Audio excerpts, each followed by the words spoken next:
On me pose souvent la question, Jean-Marie, quels sont les grands aliments à éviter si on ne veut pas prendre trop de métaux lourds? Je vous donne ça tout de suite. Les métaux lourds, c'est une plaie. C'est exactement ce qui arrive quand on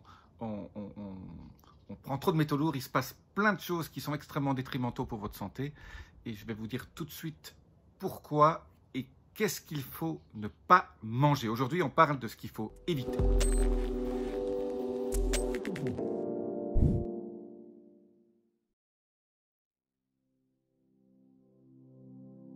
Je suis Jean-Marie Buterlin, je suis expert en rajeunissement et longévité et j'aide ma communauté à ajouter de la vie à leurs années et des années à leur vie.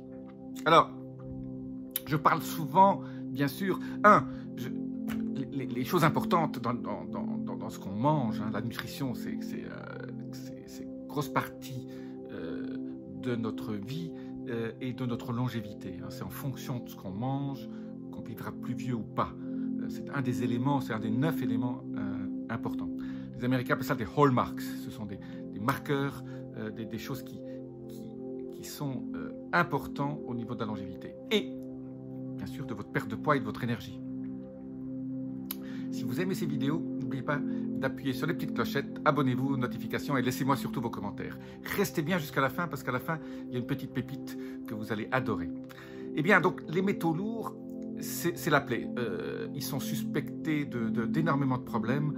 Vous savez que quand vous étiez enfant, on vous disait ne léchez pas les peintures, pour ceux qui sont un peu de mon âge, parce que c'était des peintures au plomb et le plomb donnait des maladies graves, surtout chez les enfants. Hein, ils devenaient débiles.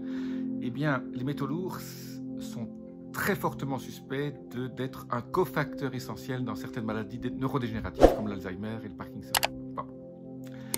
Donc les métaux lourds, c'est une plaie. En plus, pour ceux qui veulent perdre du poids, les métaux lourds se mettent dans les graisses, surtout au niveau du ventre, et donc parce que le corps ne sait pas trop les stocker, et donc ça encourage en fait d'une certaine manière à faire de la graisse parce que le corps cherche de la graisse pour pouvoir les stocker.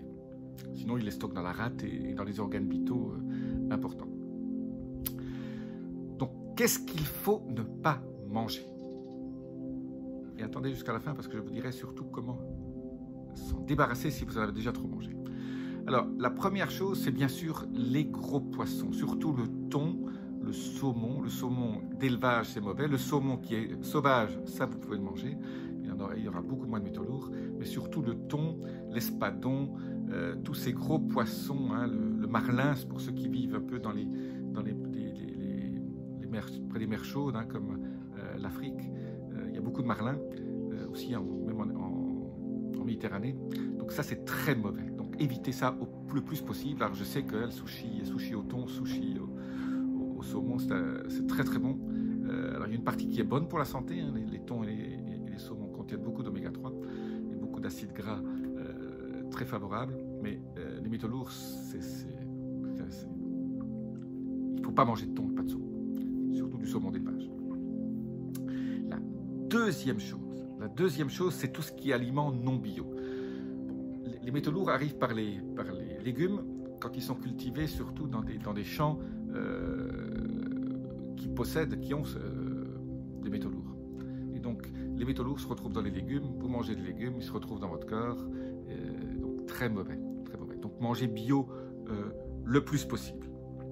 Alors, la troisième partie des choses qu'on connaît beaucoup moins, hein, j'ai fait toute une vidéo sur le riz et sur l'arsenic, hein, je remets un petit lien là au-dessus.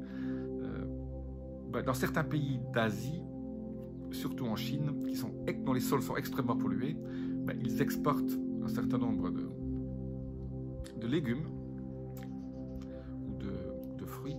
Je parle surtout de légumes, donc tout ce qui est peut-être des champignons chinois, des champignons japonais mais qui sont faits en Chine.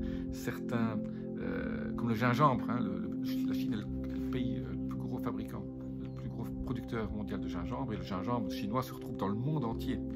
Donc évitez les légumes fabriqués en Chine parce qu'ils ont des sols extrêmement pollués.